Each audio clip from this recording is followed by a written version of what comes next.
क्या ब्रजभूषण के बयानों से बीजेपी को हरियाणा में होगा भारी नुकसान? क्या इसलिए ब्रजभूषण शरण सिंह से नाराज है बीजेपी आलाकमान? दबंग नेता की बोलती हुई बंद, जारी हुआ ऐसा फरमान। नमस्कार दोस्तों, मैं हूं आपके साथ हर्ष भारद्वाज। हरियाणा में विधानसभा चुनाव बेहद करीब है। ऐसे में बीजेपी ने कमर कसनी शुरू कर दी है।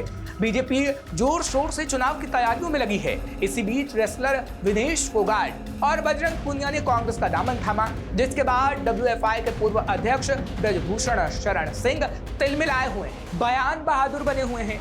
बिना ये सोचे कि चुनावी मौसम में उनके ये बयान हरियाणा में बीजेपी की जड़ें खोद सकते हैं। लेकिन ब्रजभूषण की ओर से हो रहे जुबानी हमलों के बाद खबर है कि पार्टी आलाकमान ने उनके पेच कस दिए हैं। तगड़ी नसीहत दी गई है और फटकार लगाते हुए खबरदार किया कि आगे से कोई बयान देने से पहले 100 बार सोचें। दरअसल बीजेपी के दबंग नेता ब्रजभूषण शरण सिंह विनेश फोगाट को लेकर बार बार बयानबाजी कर रहे हैं, कांग्रेस पर तंज कस रहे हैं। कभी वो कांग्रेस पर अपने खिलाफ साजिश का आरोप लगाते हैं, कभी वो कहते हैं जैसे महाभारत में पांडवों ने द्रौपदी पर दांव लगाया था, जैसे हुड्डा परिवार बहन बेटियों के सम्मान से खेल रहा है।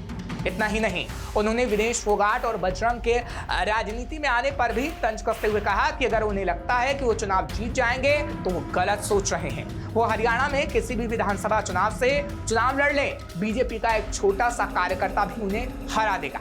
ब्रजभूषण की ओर से हो रहे जुबानी हमलों के बाद बीजेपी अध्यक्ष जेपी नड्डा की ओर से फोन कर मीडिया से बात न करने की नसीहत दे दी गई और कहा गया कि विनेश और पूनिया के खिलाफ बयान देने से बचे, नहीं तो उनके बयानों की वजह से हरियाणा का चुनाव प्रभावित हो सकता है, क्योंकि सीधे तौर पर ब्रजभूषण का विनेश और बजरंग के खिलाफ बयान देने से दांव उल्टा पड़ सकता है और हरियाणा में बाजी पलट सकती है।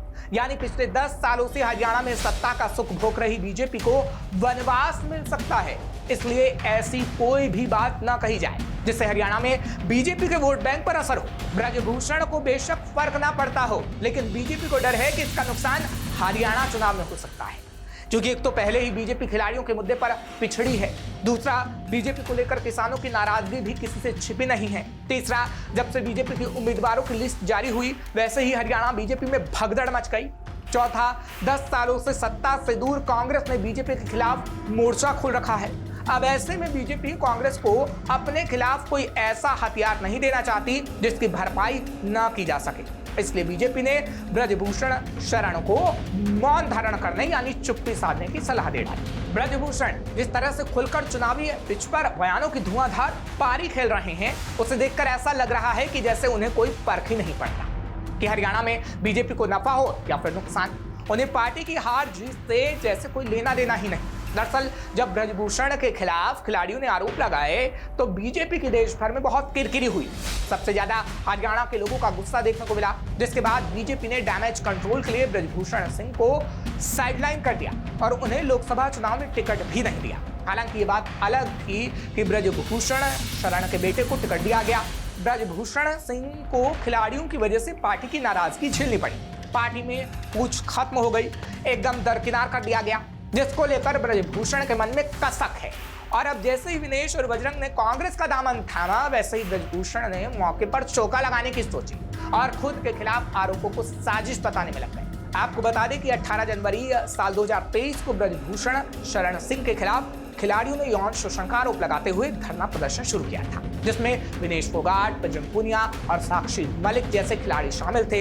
इस विरोध प्रदर्शन को कांग्रेस ने भी समर्थन दिया था, जिसके बाद बीजेपी सरकार ने जांच कमेटी बनाई, लेकिन कार्रवाई से नाखुश खिलाड़ियों ने सुप्रीम कोर्ट का रुख किया, जिसके बाद ब्रजभूषण के खिलाफ एफआईआर दर्ज हुई। फिलहाल ब्रजभूषण के खिलाफ दिल्ली की राउज एवेन्यू कोर्ट में मामला लंबित है। आपका क्या कहना है इस खबर पर?